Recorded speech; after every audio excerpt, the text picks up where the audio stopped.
Jay.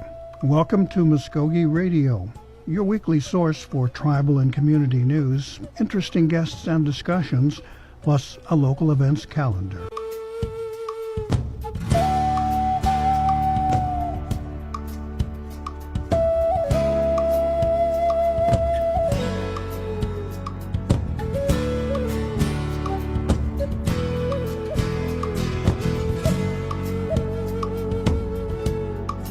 It's Jay, Stongo, Gary Fife, Joe, Jifkidos, Mvskoke Radio, Mabu Hedjidowetskis. Welcome to our program this week. Getting started here in 2019. Have to get used to saying 19 instead of 18, which will probably take me into February somewhere. But we've got a couple of things here that are pretty pertinent this time of year. One of everyone's favorite topics is taxes and getting ready to give Uncle Sam what he's calling for. And we have a couple of gentlemen in here in the studio this morning to help us discuss that. And they are offering some help to Mvskoke citizens.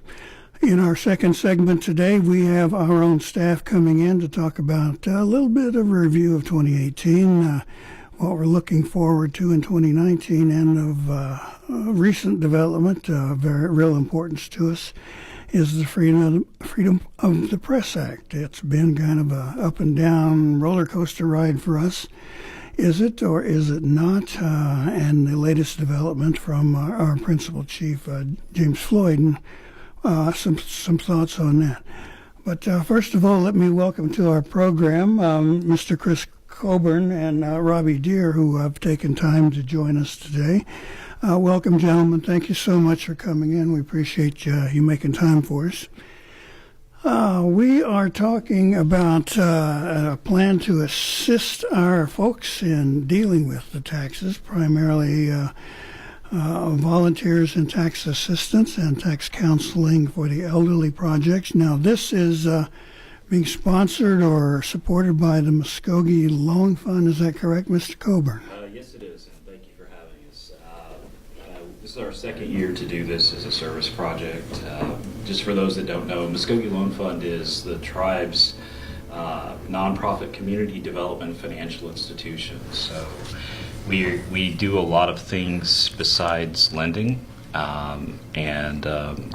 one of our focuses is giving back, and so we do a lot of trainings throughout the year, but this is one of our biggest service projects that we try to do to serve not only our Creek citizens but others in the area, and try to make that happen as far as what we can get out to them and help them. So this is actually our second year. We had a pilot program last year. It's my team, which is a small team. It's 4 employees, including myself, and then we had about 4 other volunteers last year. And collectively, we helped about a little over 200 people, answering questions. About 176 did returns last year, and we saved them a lot of money. And so, just that little skeleton crew worked for about 4 months, 3 days a week. And then we also had to do, most of them worked for the Creek Nation too, so we also had to juggle and get our regular job duties done too, so we were truly volunteers as well. Oh, gosh. Yeah. And so it was a bit of a challenge. So what we do is we follow, at the IRS's guidance, we follow the model that they use on military bases. Okay. So it's 3 days a week. Rob, why don't you take a minute or two here and tell us about tax counseling for the elderly? Yeah, okay. Well, I'm blowing that mic out on my headset. The Mvskoke Loan Fund was recently awarded some funding from the IRS this year in the form of a TCE grant. And like you were saying, that's short for tax counseling for the elderly. The IRS considers anyone over the age of 60 to be able to qualify for the program. And what we'd like to encourage is for our elders to come by on Wednesdays at our office. That's where we're going to be focusing specifically on issues that might be more specific to our senior citizens, such as retirement or pension issues, or it just seems to be that'd be our day where we set aside time for them. Now, you mentioned an age limit there, over 60? 60 or older. Okay. Or, yeah. My first thought was, hey, I qualify. Now, let me take that a step further. Now, my wife and I both live on my income, and with a pension from Alaska and a little dab of oil money. And we own restricted land in Bristow. So is that kind of a typical situation that you deal with? I'd probably better speak to that because this would be Robbie's first time helping us on this team. Put you on the spot. And you're already sounding like somebody that might be more in the advanced section. Yeah. So I think that's over my head. Yeah, so this might be a good pivot point. We can handle basic to moderate taxes. Okay, we'll just follow into that. That would be, depending on what you had, it could be moderate or it might be something we have to refer to a CPA. We did have several situations like that last year, and those worked out really well for a majority of those clients that we were able to help. But we're going to be looking, and hopefully today we can recruit a variety of volunteers. The greeters, the people that are just friendly, that love on people, that can kind of help them fill out a screening form. We need people like that, so we're looking for retirees or people that can help us. And if we have time, if you allow it, we'll go over our schedule when we're open. Then we also have more complex roles. So we have basic tax preparers that what used to be called a 1040 EZ, that kind of simple type returns. And then beyond that, we have advanced preparers, and then we have reviewers and site coordinators. So myself, I'm the overall site coordinator. I have assistant site coordinators that also help. So depending as it gets more complex, people that have passed more tests and gone through more training have to be involved. But yeah, that might be a very good possibility. But we would want to work and see the documents you have. We would want to enter them in software. Nothing is final until we go through the process with the software and do a final submit. Then it's still reviewed and whatever. And then finally, the last submission, there's like 4 steps after you leave and see us before it actually hits the IRS. So we can really help people and filter things. And if we see that it's not going to work, they're not wasting their time. And it's not sending it off. Because once the IRS actually accepts electronically a return, you don't get it back. Your only choice is to amend it. So the key thing is when people come in to see us, they need to bring all of their documents. Right, that was my next question. What do you need when you come in the door? We need to track a few different things. So for everyone that's listed on the tax return, the IRS requires us to see a Social Security card. We also need to see photo identification. Our purpose, since our mission of Mvskoke Loan Fund is geared toward Native Americans, we like to know which tribe someone's from and get data from that. That helps us as well.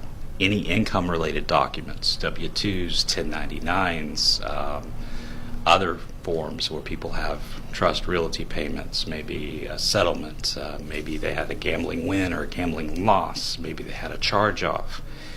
Somebody had a bad debt that was written off. Depending on the dollar amount, they could still owe taxes on that was written off. It's considered forgiven like an income. They'll get a form from that creditor. They need to bring that in. So all of those documents, okay, we have some of our clients that are active in gaming. They may have statements of wins and losses.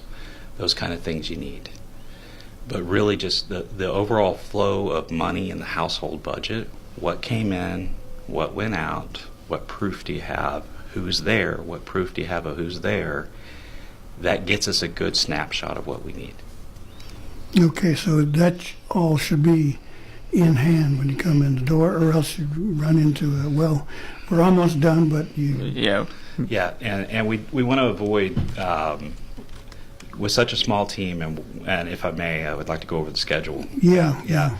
We're going to be doing this Tuesdays, Wednesdays, and Thursdays primarily, all day during the office day. And so, but we have to do it by appointment only. So we're basically going to have 2 appointments at 9 o'clock. We're going to have 2 appointments at 11 o'clock, 2 appointments at 1 o'clock, and 2 appointments at 3 o'clock.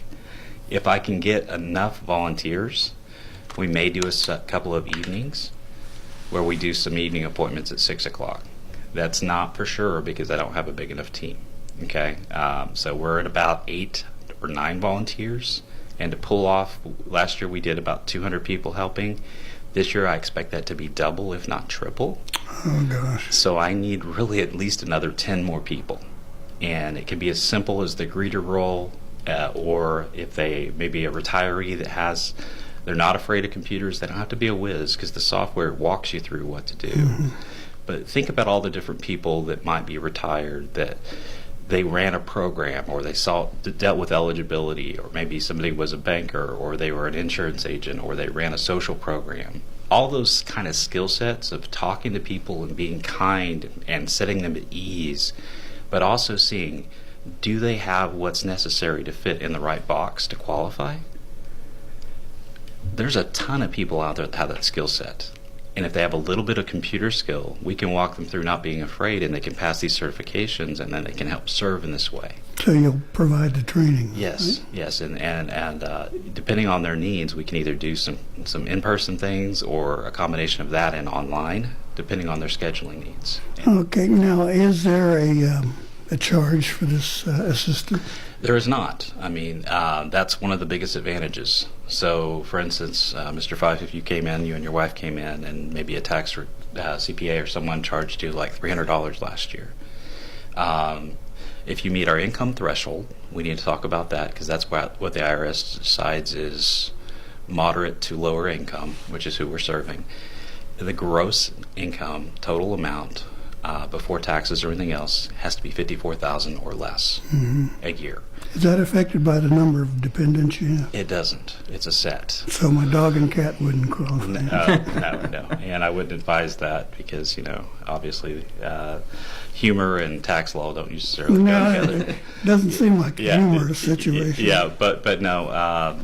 So if you made, but instead of paying that $300 to a tax preparer, we're using TaxSlayer Pro, which is one of the major software providers out there. People see online the different software companies, the different places that do things. But if people do direct deposit and whatever, a week to 10 days later, if all goes well, and we'll talk about the IRS and the furlough right now that's happening, but they would get the return fairly fast. One of the things as Mvskoke Loan Fund we try to do is help people be better financial stewards. People that live paycheck to paycheck, how do they start building assets and wealth? That's kind of my idea of how sovereignty applies to the household and the individual, is we're taking control where we can, and then we're learning and getting better skills where we need to grow.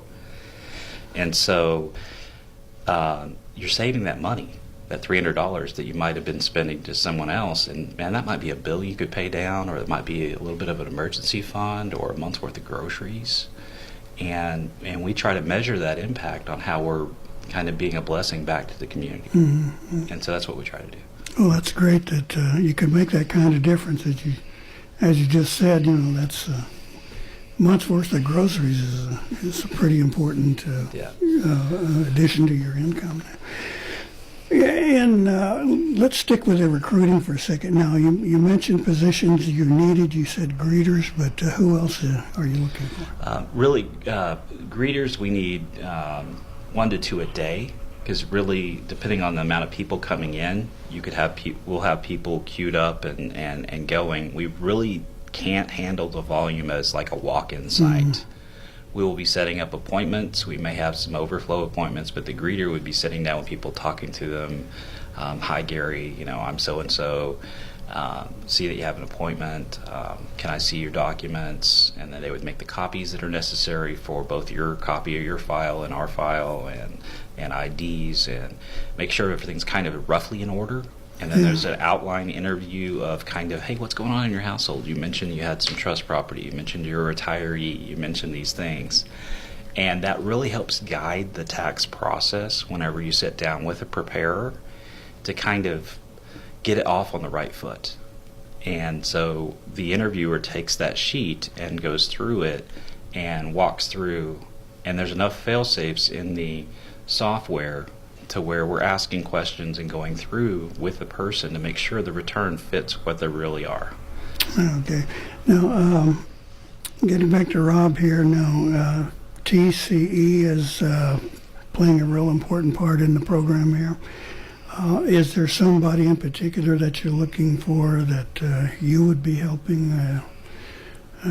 It says elderly here, but I believe there's still the income threshold as well. Yeah, the threshold's the same, but the focus on the elders, and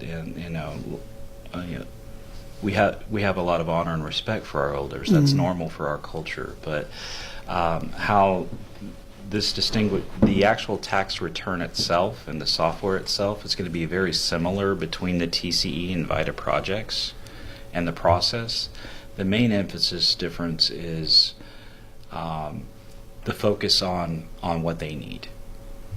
At different stages of life, people have different incomes, they have different forms, they have different things like that. So we're trying to focus Wednesdays as their priority for scheduling appointments is for our elders.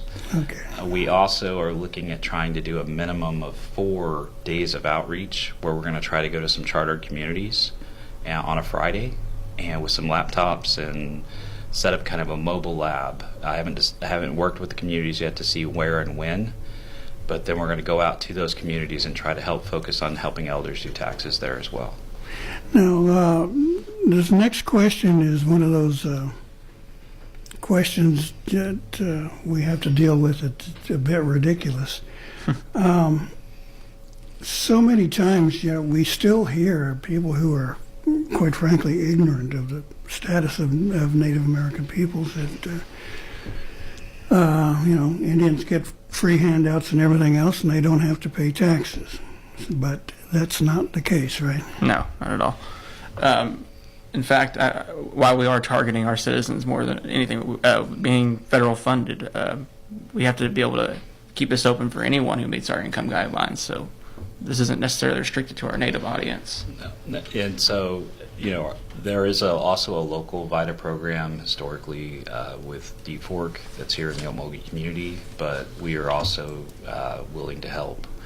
The main issue with what we do is that our focus, we only have so many appointments per day.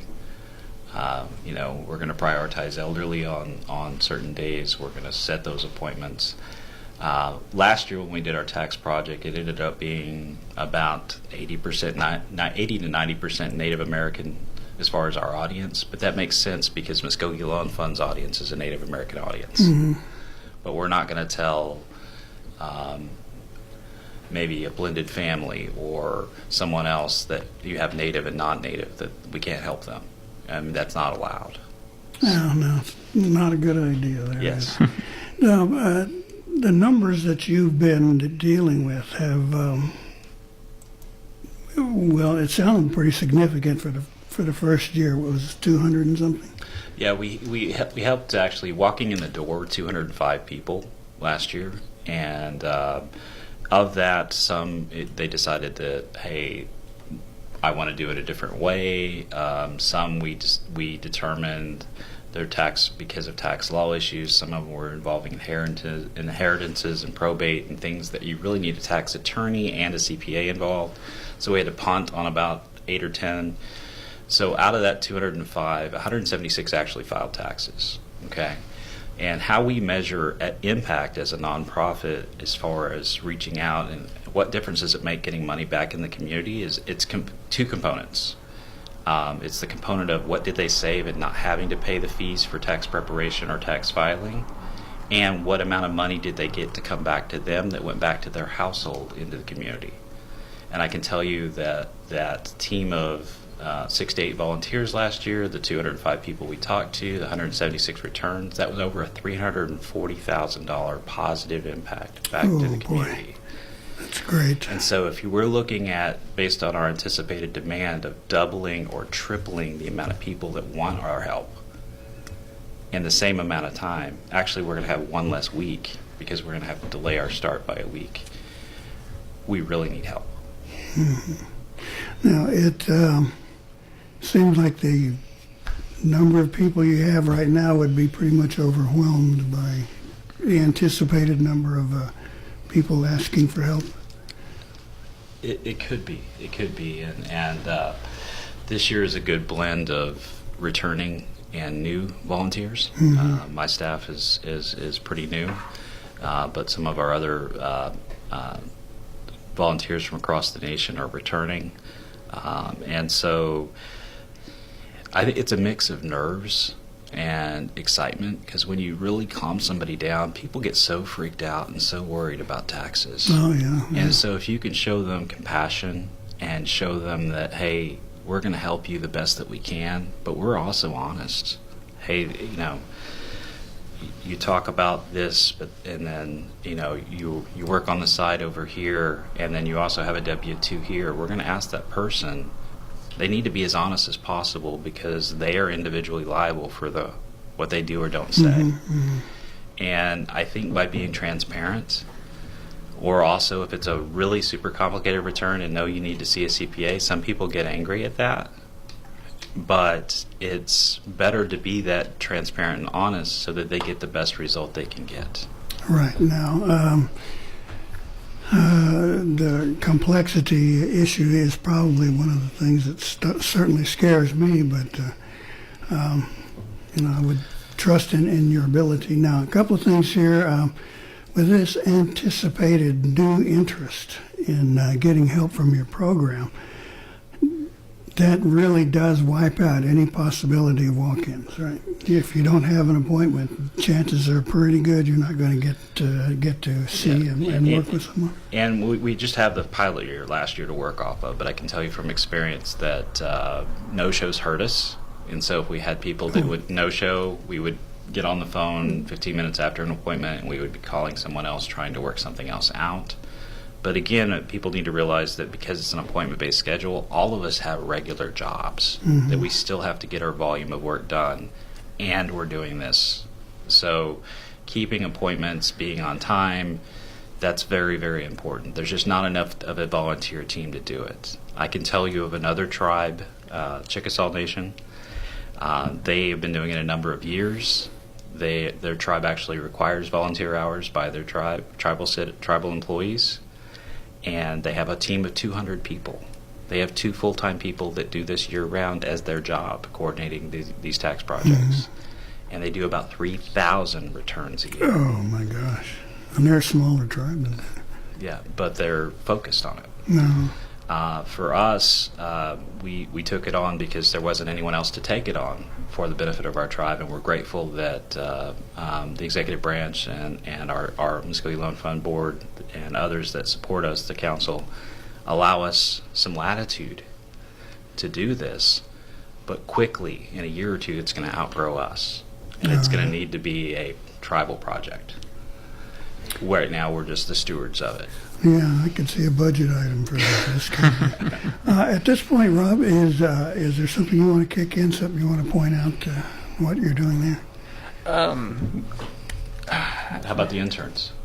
The interns. Well, you knew more about that side of the things than I did, but this has really been Chris's project, and we're just trying to keep up. Okay, well, all right. Didn't want to leave you hanging out there. No, you're fine. I don't mean to dominate, but yeah, that's fine. No. I wear out shoes and stress people out because I run around the building so much. That's just my pace.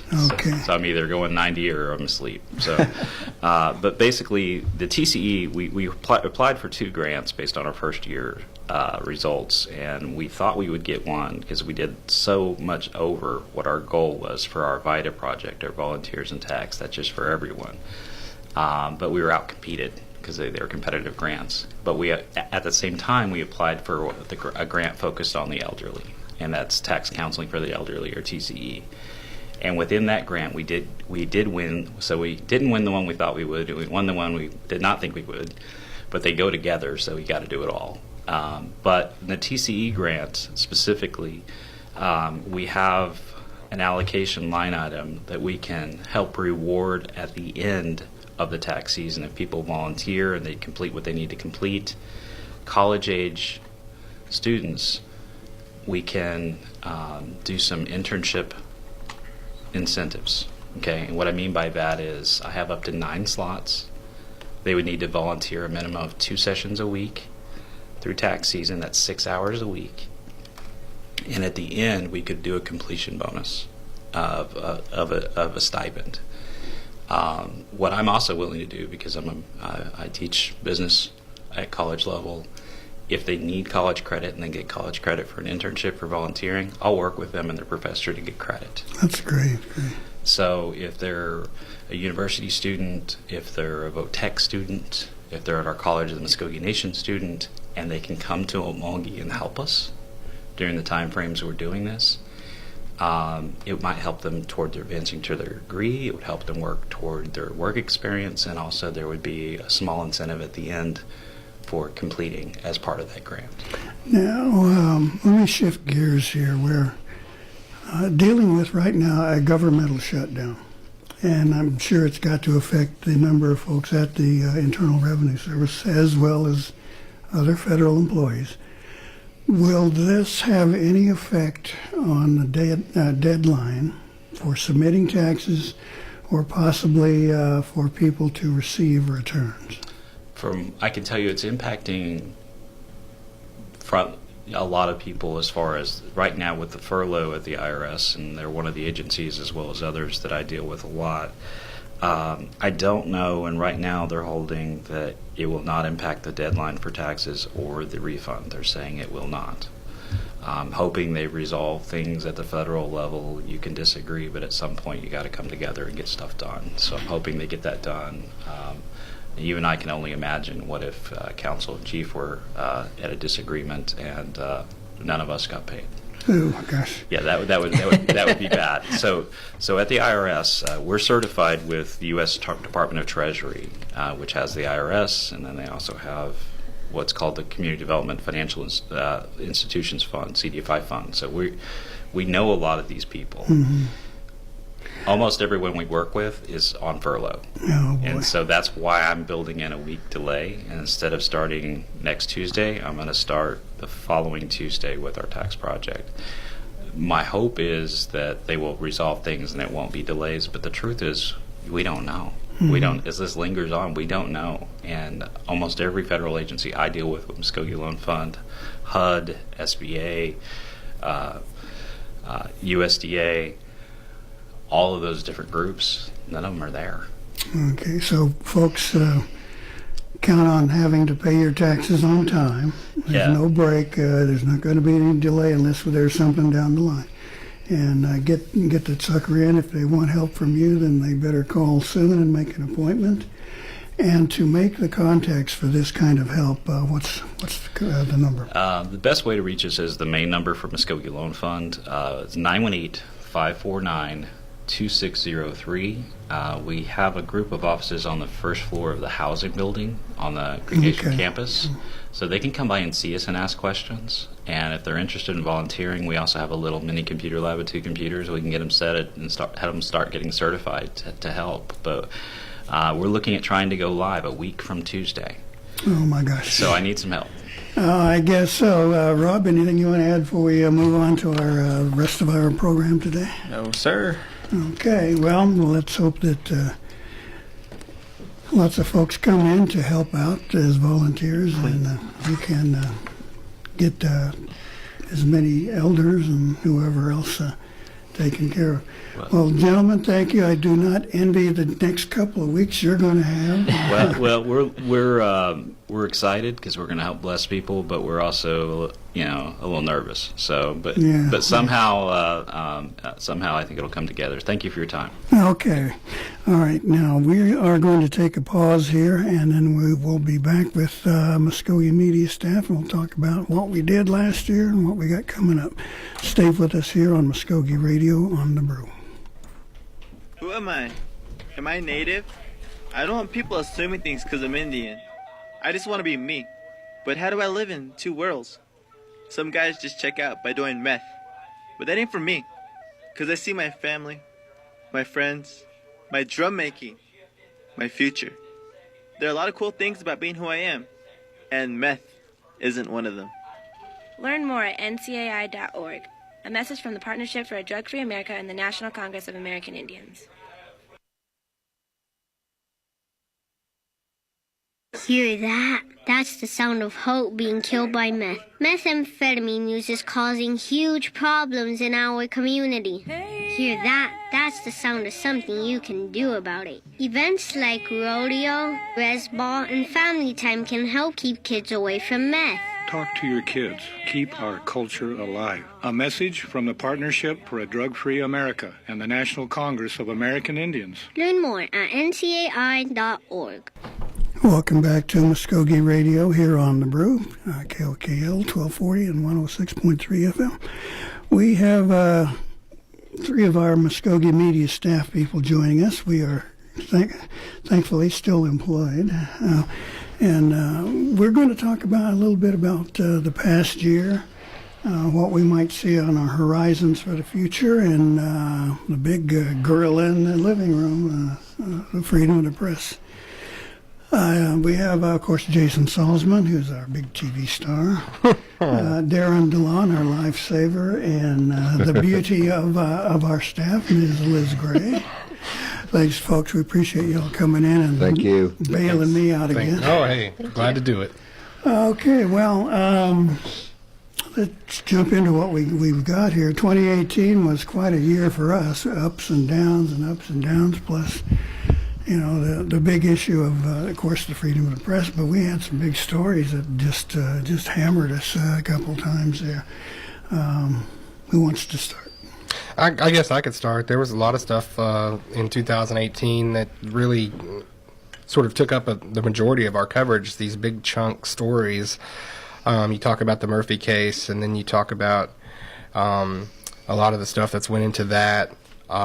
We were one of the only news outlets sort of asking a lot of questions about the Murphy case that I think a lot of people weren't considering, and it was ramifications of a change in jurisdiction to that scale, and a lot of things, you know, from our vantage point, were things that actually weren't asked. I mean, up to that point, it was just it'd be great to be a reservation again. We get all this jurisdiction, and it's a win for sovereignty and everything like that. While I certainly, you know, nobody could argue that you shouldn't be excited about a tribe strengthening sovereignty. That's a great headline and everything like that, but there's also a lot of jurisdictional ramifications that come with a positive or a win for Mvskoke Creek Nation, I guess you could say, in the Murphy case. And those were the questions that we wanted to ask, and I think that's kind of what set our coverage apart from a lot of the other coverage that was done on Murphy. Mm-hmm. Most of the other Murphy coverage that you see out there that was done was just like, oh, a lot of land could be returned to the creeks, and it was like everybody was like, oh, yay, you know what I mean?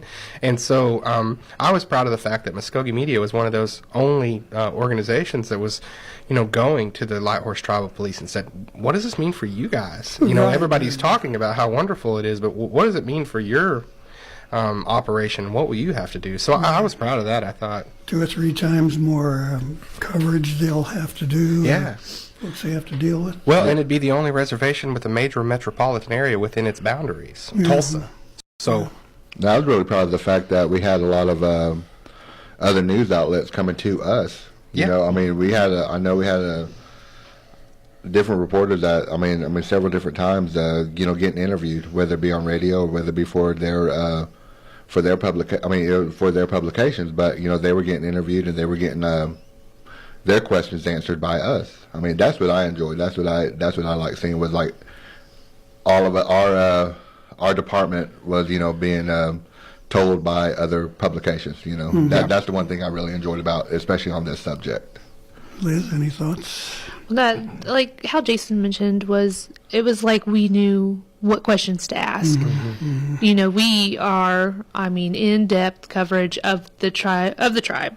You know, this is our job to cover the tribe. So whenever we cover the Murphy, we know every aspect of what this is going to affect. Whereas on a national level, it's like, oh, it's Indian land again, you know, and it's a lot more complicated than that. And trying to explain it, because, you know, those little spots that we do get to give, you know, this information to, it's like, okay, here's 5 minutes to explain, like, over 100 years, you know. So I think that what I'm proud of our coverage is that we have a understanding. Right, in spite of the information we put out ourselves in what we've shared, I still anticipate a lot of Oklahomans being absolutely ignorant of what's going on, saying, oh, you know, them damn Indians are taking over and I'm not going to follow their laws. I ain't part of their tribe or nothing. You know, the problem is on that one, man, is they'll always be there. Constantly. No matter how many times we tell them our stories, tell them our history, tell them what's going on right now currently, you're always going to have those certain type of people, man, that just refuse to understand it, or just just turn a deaf ear to it. I mean, that's the. I know it just irks all of us like crazy because we just told you that last week. So, now I got to explain it to you again. Yeah, radio, TV, and newspaper. We put it out there, guys. And Yeah. you got to listen to it. Well, that's obviously the big one, and it's still sitting at the Supreme Court, right? Yes. Any word on movement there? Really, they're basically now, there's been the last couple developments that have been that there have been briefs turned in from both sides now, and it's basically up to the Supreme Court, and we sort of wait for a decision now or a further development. But the latest development has been those briefs turned in from the state side and the Carpenter side, really, and then the Murphy side. Right. I think another thing that nobody talks about is that it's unfortunate that the tribe is in this big high-profile case where, and as the principal chief has said several times, and in the black and white section of this case, it's a murder trial where this man has murdered someone, and he just so happens to be a Mvskoke Creek citizen On death row, yeah. right? But it has now became so much more than that. I wonder sometimes, and even you, Gary, with your correspondence that's happened. I just love to talk to this Murphy guy and ask him what, does he even understand the ramifications or everything that has blossomed from just him going, hey, is there an avenue where I should have been, tried in tribal court? Can you guys get me off of death row? And now, it becomes this jurisdictional issue of our time. Well, Really. I really wanted to pursue that, but I got to their public relations guy, and he says, no, nobody's going to come in and interview a death row convict. Yeah. I'm sorry, the warden ain't going to like that. It makes you wonder how Netflix got their access to that series about the Right, killers. yeah, which is a great series. Yeah, And it was so so good, whenever I yeah. heard about that, about them not wanting to do any interviews, I was like, that's interesting. I mean, it did I make know. me think about that series. Well, and it makes you think of maybe different prisons have different protocol. Some, Right. some say, and they may have searched all over the country. They certainly have those resources to search all over the country and have people do. It's funny because at Mvskoke Media, a lot of us, when we're chasing stories or pursuing stories, and I'll just kind of peel the curtain back for a lot of people out there how it works. We're doing 7 or 8 different jobs. Right, in the I'll say real world with quotes, because things happen very differently at tribes than they do at big, huge organizations like, say, CNN or Fox News or whatever. At those places, a reporter literally has an entire department of people that are their research analysis people, their basically their media relations people that call these places, that do all of this grunt work. researchers. For us, the other day, I'll just use an example. Kevin comes in the office, one of our reporters, and he's like, I'd like to put this piece together with footage that I found from a station in Illinois, and I need that footage. And so I'm going to have to go call. I'm going to have to go look up that station's contact info. I'm going to have to go find that person that's responsible for that. I'm going to have to call that station, and I'm going to have to get it here all on my own, and then write the story, and then put together the video piece of it. So in other places, there's an entire department doing all of that grunt work for you, and you're just putting it together at the end. So, it's very unique, but it's a lot of work and on our side, because you're doing all of the work of maybe in other cases where these entire departments are doing it, you're doing all that work yourself. So sometimes it takes a bit, but this is the It's like business you're we've expected chosen. to be a legal expert, a historian, like some registered real estate, like a real estate agent or something. Whenever it comes to the job that we have to learn, as we go along to inform. Yeah, well, you two, all of you have had experience booking this show. Oh, yeah. And trying to get somebody to come in and get a Yeah, no-show, or absolutely. somebody, I'm not the one you want to talk to, or, Yeah. did you want to do that today? I mean, Well, that's 3/4 of your life is sitting around going, I must didn't have to deal with this. And I was listening a couple of weeks ago where NPR blew it on It was an ICWA story, wasn't yes, it? child welfare story, and Wade Goodman out of Texas, Dallas, I think.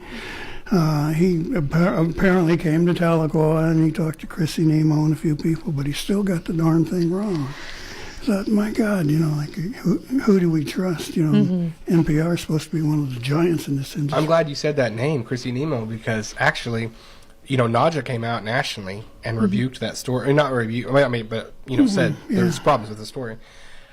Chrissy Nemo, who is the Attorney General, like she said at the Cherokee Nation, she actually came out on Twitter defending the NPR story, saying, Nadja's wrong to be coming out against what NPR did.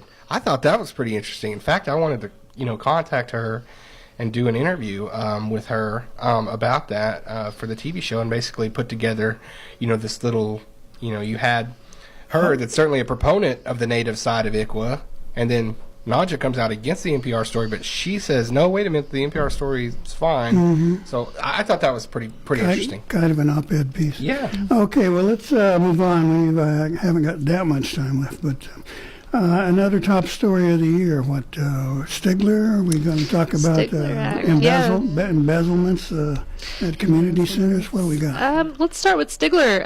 Stigler Act Amendment. Right. It was signed by President Trump the 31st, I believe. Yeah. So, we ended 2018 right then and there. And so today I'm actually going to Intertribal because our realty department with the other realty departments of other tribes are getting together to make a universal brochure to give to landowners so they can have an understanding on what this amendment is all about. Make sure I get a copy of that. Yeah. Explain it to my brothers. It's a complex case as well, because we talked with MCN Realty, Rachel Langley specifically, about the issue, and she said, the blood quantum issue is taken care of with the signing of this law, but there's still several things wrong with the Stigler Act, or the 47 Act, whatever you want to call it, that we need to address. And I think that's, she said that they had been, since the early 90s, the Creek Nation Realty Department has sort of been working. That's amazing. That's been, 30 years Yeah, Sonia McIntosh, she said she's worked there for 27, and since she's been there, they've been working on it. And this last round, what she said, this last at bat, which is funny, she said that they decided to attack the blood quantum because that seemed to have been one of the major issues, was the blood quantum. Well, the good thing is that they had legislative help, because you had, I guess you call them the Indians from Oklahoma, Tom Cole and Mark Wayne Mullen. I use it loosely, but no, those guys got together. And the opinions being expressed are those of the opinionated person. No, I'm not. I'm apolitical. I don't have any. No, but the thing is that I know a lot of people sit on different sides of the aisle, but the fact is that those guys got together and did something for Native Americans that needed to be done in the Stigler Act, because if you talk to Rachel and them at Realty, Creek Nation was losing thousands of acres a year. It was crazy. Yeah, there were people looking at our land and saying, hey. Let's really shift gears here and look at kind of a human interest piece that wasn't a huge story, but I thought was particularly touching, and that was the Creek veteran going over to France. Oh, yeah. And marking the graves of 4 Creek soldiers who had been killed in World War I. He took the flags of our state, our tribe, and dirt from Creek land and laid it down on those graves. And, in a sense, brought them home. I've heard a couple of people saying, wow, that was really good. I'm glad you guys did that. Yeah.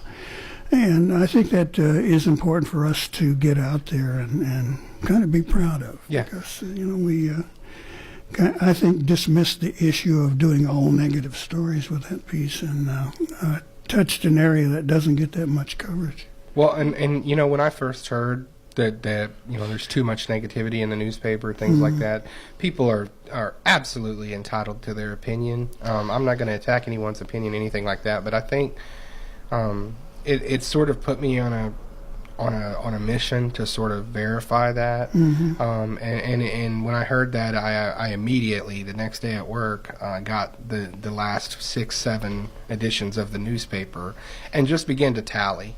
This could be considered negative. This is a good looking story for the nation. Maybe this is a really feel-good story for the nation. This is something that maybe somebody out there could construe as we're being negative or anything like that. But in those instances where I looked back at those papers, those stories, like the soldier story and everything like that, far outweigh. I mean, it wasn't even close. We had papers where the stories that I'm counting of a nature of that towards a nature of a, let's say a theft, an embezzlement, anything like that, the numbers were like 7 or 8 to 2, like in every single edition. So I think maybe anyone that had the opinion of too much negativity in the newspaper probably didn't read it or don't read it as much as people that regularly would read it and see that there is not only a balance, there's really an imbalance. Right. I think, because with the thing of negative news, and man, that word just kind of, it's been pushed out there quite a bit, and that this is just my opinion on news, is it's a matter of perception, I guess. You can take it as negative and positive. It's just, for us, we're not trying to do a negative or positive. We're just trying to put information out there. Yeah. So it's not, we don't want to be like, hey, look at these people getting arrested. We don't want to do it. It's like, you need to know this, of embezzlement of tribal funds. Sure, you need to know that stuff, and just exactly. Citizens need to know what's happening. Community people, community members need to know what's happening with this. We're not exactly the Mvskoke Inquirer here. Right, exactly. Although there is probably enough stuff out there in water cooler talk that we could. We get pitched that. We get pitched these, and then we will. We will be like, that's not really news stuff. Yeah. We there's a lot of stuff that we do turn down because we don't think that it is really a news story. Yeah, let me take a few minutes here. We've just had our new managing editor, Rita Courtright, join us. If you can squeeze in on that mic a bit for me, we want to kind of find out a little bit about what's going on there. First of all, you came into the job at a heck of a time. Yeah, yeah, I did. I'm so sorry. Yeah, I did come into this position during a big transition that I wasn't quite prepared for. I transferred from the College of Mvskoke Nation, was there working for Mvskoke Media for 3 weeks, and then kind of the whole bottom fell out in front of me. So it was all a really quick sink or swim kind of situation to kind of keep up my head above water, to keep up with what needed to happen in the day-to-day going on of Mvskoke Media. Well, now, we had been discussing the coverage that we put out, like the good versus bad, positive versus negative kind of issue. Now, being on the outside before you came in, did you ever think about what you were seeing in the materials we all put out? Was it positive? Was it negative? How did you see it? When I would get the paper in the mail, I would always read it. Excuse me. But I never thought about what was good or what was bad. I mean, I just liked to know what was going on within the Mvskoke Creek Nation as a whole. So if there were bad things going on, as a citizen and as a registered voter, I want to know these things going forward, because, again, we're all a tribe, and we need to all stick together and know what's going on in the day-to-day happenings of the tribe. And so I was able to do this by reading all of the stories, and I enjoyed the features just as well as the hard news stories. That's good. Now, let's toss this one out to you all. What was the favorite piece that you might have worked on in the past year? Oh, gosh. And print, TV, we all have to cross all of them. I'll just give a couple examples for each for me, because I do both. The TV side was Mission 22, the story of Michael Kuhn, which is from a reputable and known Creek military family. Philip Kuhn, of course, a survivor of the Bataan Death March. Michael himself, and then Michael Keith, his son, who tragically took his own life, and then Michael sort of became a steward of the Mission 22 National Memorial. That's now coming to Creek Nation territory in Broken Arrow. That was a really moving TV piece, and you can go see that on our YouTube channel. Just look Mission 22, Mvskoke Creek Nation, anything like that will get you to the video. And then on the print side, it was this guy right here to my right, saving lives and taking names. Darren DeLon, that was just this guy is like, just full disclosure, is one of my best friends. And so, like, for me to be able to kind of, like, let everybody know what kind of guy that I have the pleasure of having in my life as one of my closest friends, and let them know, sort of the kind of person he is, that really, I loved that, being able to show that, especially at Christmas time. Everything was just great. It was wonderful. Well, Darren, that was actually the last time you were in this studio. I know. I keep thinking about it. I mean, it was just happened just right behind me. Behind you. That when all that going on. As a matter of fact, from that start of that moment was sitting in Jason's chair and then moving over to where Rita's at when all that began. And yeah, it's still. The reason why I've been quiet, it's all I've really been thinking about is right there. Like, can't get that memory out of my head. Actually, he's just mad because I'm in his chair. That too, yeah. He came in here pretty quick. Yeah. Was there any other piece that stuck out in your mind in the past year? Oh, my gosh. I really can't think of any right now that I have that just... I'm just chugging out that column. Yeah. It's pretty hard to top, dealing with CPR. Let's go to Liz right now. Let me follow up on a life-saving story. I know. I was like, what happened this year? And I was like, what did I do?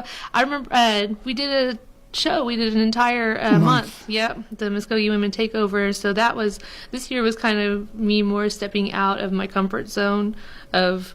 Like, I haven't, been writing for very long, but I love news. And I love writing news, and I found that out. But then producing a radio show, let me say, kudos to you, Gary, for doing it, because it was like directing, producing, getting all these interviews, and, setting up an entire month, which I didn't have to do, but I decided to anyway. I was very ambitious. Good job, you and Devaney Alexinger pulled it off. And besides that, we've been covering all kinds of stuff going on with the nation, with legislation, on a tribal and national scale. So I've enjoyed covering that. As well as towards the end of the year doing more features. I'm not really, a in your feelings type person. No, she's soulless. I wouldn't say soulless. I'm just a robot. Well, the features are always fun. That sort of makes the profession worthwhile, is when you can do a piece like that, and by any means that you get some feedback and somebody appreciated what you did. It makes us feel good. We've only got let's call it about 8 minutes left now. Let's you wanna try and toss one in there? I'm so sorry. This is the worst day for me to be on the radio, but you were asking about stories, and I'd like to comment on a story that Darren DeLon just did recently. We just recently started an at-large section of our newspaper where we're trying to get more at-large people to get involved with the paper, to submit to us any kind of features or news stories or any kind of information that they might see that they want to have reported on, And Darren was the first to cover one of our at-large stories. We had a scholarship out of California, and then he did a feature article of a metal welder on the January 1st edition. It was from Decatur, Tennessee, and it was a really interesting story. It's good just to show what other people are doing outside of the tribal community here in 11 counties, and so I do commend him for doing that. And then we've got a couple of other at-large stories that he's going to be working on as well. Okay, well, in the last few minutes, let me shift it to the big one here. We had freedom of the press after a long fight. We ran under that banner for a couple of years here, and then recently the National Council reversed that law. And then we just fairly recently got a reversal of the reversal, a repeal of the repeal. But we're at a stage right now where the chief did not sign that. Now, Jason, you And Liz went and talked with him. What did he have to say on that topic? And he actually vetoed it, sent it back and with veto, and he had objections in that veto message, and we were able to get the entire message and go through. And Principal Chief Floyd did grant us an interview. We went yesterday, and basically what we did was go to each objection that he had referenced and asked him questions about those objections, and they included everything from the financial oversight of the department and what its reporting procedures were to council and executive office and everything like that, and it ranged from that everywhere to also looking at the editorial board and how many members are creek and things like that. So there were objections, and we were able to get a really fantastic interview with Chief Floyd because he answered every one of those questions, even some that we had thrown in as sort of follow-ups and everything like that. And if you want to see that, it's going to be on this weekend's show. So I encourage everyone, always with the shameless plug over here, but I encourage everyone to watch Mvskoke Vision this Saturday, 1 p.m. on CW19, because we're going to have comments from the Principal Chief directly, not only speaking to his veto message, but also defending it with answers from us. And I really, was appreciative of that because as Liz and I were coming back from the interview, I said, I think it was great that we got every question that we had answered, and he did that, and so that was great. And I think that they're still working. What I got from the Principal Chief in that interview is that this is an issue that's taking time because behind the scenes they're really working on trying to find a perfect solution to this issue. I mean, that's what I got from him in his comments. That's all I know. I don't know what he's thinking in his head. All I know is what he conveyed on the camera in the interview, and from that I got they're really working to try to find something that works for everyone. Yeah, perfection is in heaven right now. Right. Now, I presume this will be written up for the newspaper. Yes, I'm working on it right now.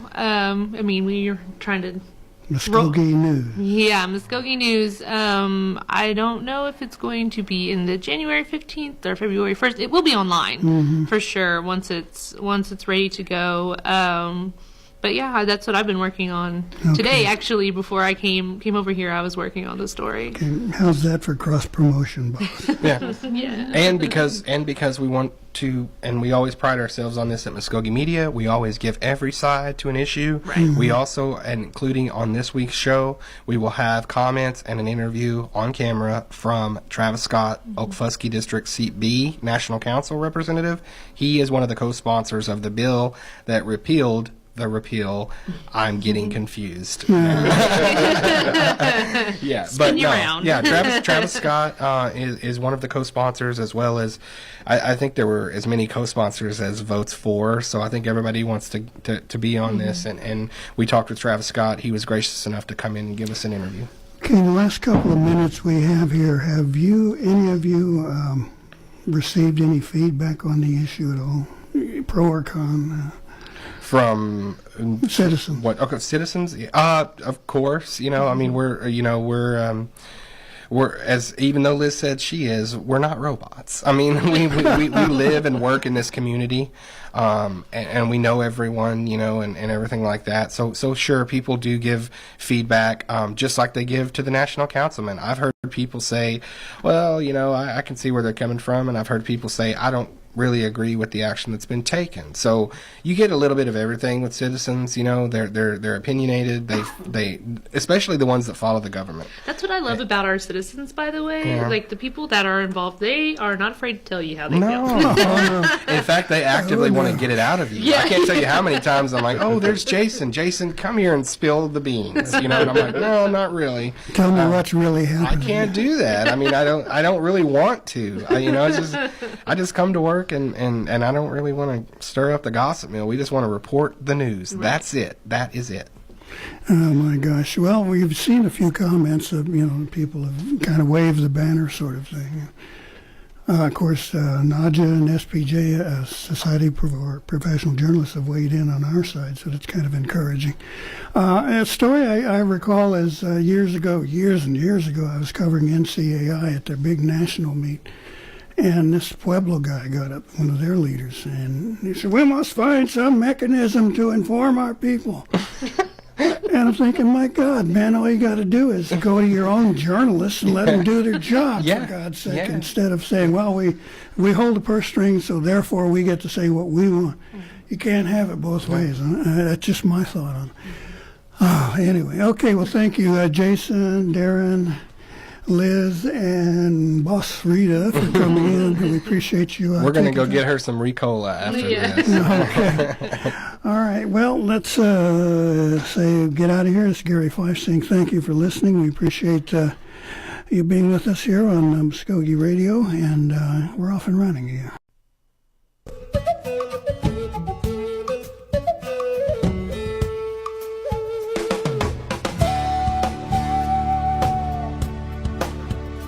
You've been listening to Mvskoke Radio. Join us again next week for more local, tribal, and community news and updates. But